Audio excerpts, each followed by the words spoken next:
बुजुर्गों, दोस्तों, भाइयों और बहनों, आंतों की हरकत वजूदिया तेज होती है और इजाबत बफरागत आती है।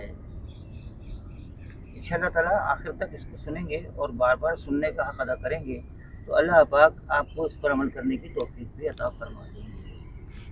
सुहागा 20 ग्राम, खरम फल जिसे लौंग भी कहते हैं 20 ग्राम, इन दोनों का अच्छा फाइन पाउडर बनाएं, लेकिन इसको फाइन पाउडर बनाकर तुलसी के पानी में इसको पीस कर रख लें और तुलसी के पानी में इसको अच्छी तरह पीसते रहें और फिर इसको खुश्क करके रख लें और एक चावल के बराबर पान में रखकर इसको खिलाएं।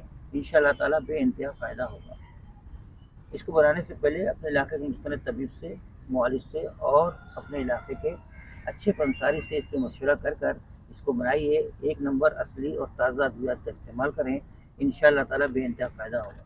सवाब की नीयत से सब्सक्राइब कीजिए, लाइक कीजिए और शेयर कीजिए। अस्सलामु अलैकुम वरहमतुल्लाहि वबरकातुहू।